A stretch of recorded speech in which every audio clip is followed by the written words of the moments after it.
Welcome back, everybody. We got another video today. We just went and got a couple more cedar trees. Just about got enough to finish our sauna. But today we got another probably 7 10-inch logs here. Might be 11 at the most. And putting the timber wolf to a little more work today. Stay tuned.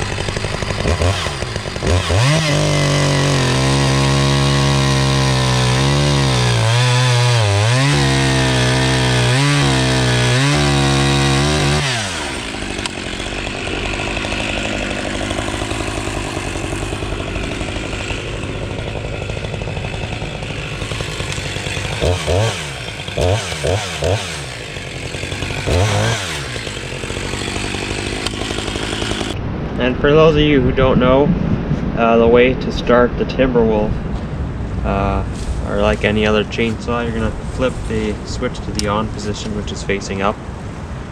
You're going to pull the choke all the way out, and you're going to pull it until it pops or tries to start, and then you push the choke back in, and you pull it till it starts, and it'll sit at high idle. You want to let it sit at high idle for a couple seconds, and take the chain brake off and squeeze the throttle. That'll take the high idle off, and you want to let the saw warm up for a minimum of 30 seconds. See, so there it tried to start, so I'm going to push the choke in, and I'll pull it till it starts.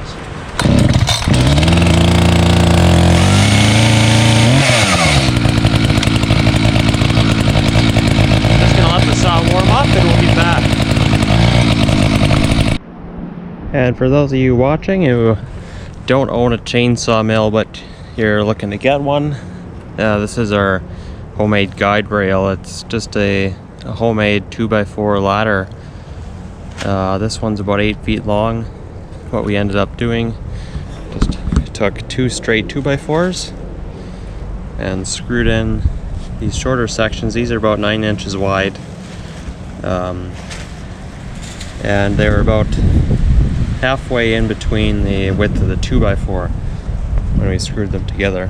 And at the ends on either side I got a piece of 1/2 inch board here. This is to raise it so that it's flat with the top of the rail here, so that it makes for an easier starting and finishing cut.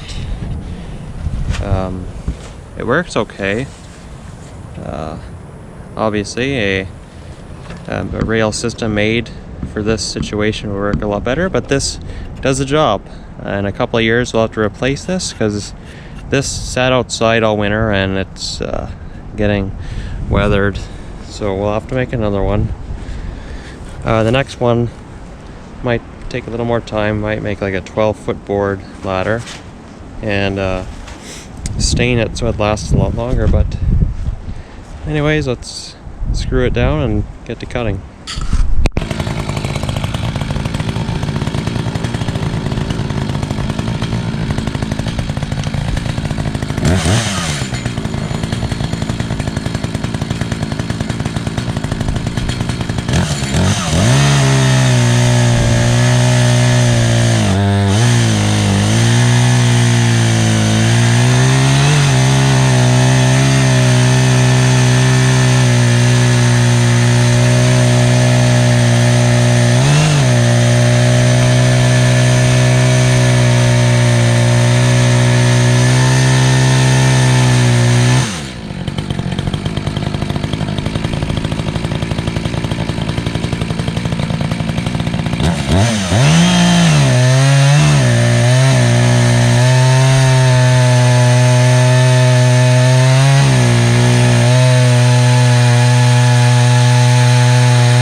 Alright, well there's one board, or one log done. What we like to do is get two sides flat on all the logs, and then we'll take the guide and lower it to about 1 inch, and then we'll start cutting our boards.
Our lumber project's going along pretty good. So it unfortunately takes a lot of time just to kind of, you end up with a round log and you have to take two sides off of it with that attachment. And once you get those two sides off, we can just basically run the Granberg right on the top and just start slabbing the wood into pieces. So what we do is we just do all the pieces that we take the two sides off, then we can just take the attachment off and basically just keep slabbing it, so we can go a lot quicker once we do the edging on it.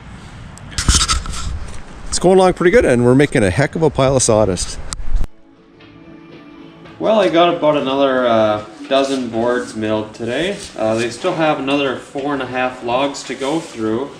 That'll have to be done next week, but these cedar boards turned out super nice. That ripping chain makes a difference. Before, if we started milling the stuff this year, we were using a crosscut chain and it was real rigid and is a kind of a crappy cut. So this is impressive.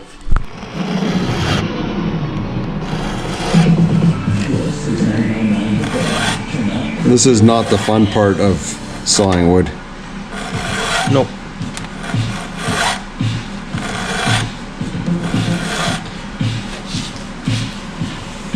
part. Well, the 590 actually worked out pretty good today. They're pretty dusty here now. Somebody's got some cleaning to do.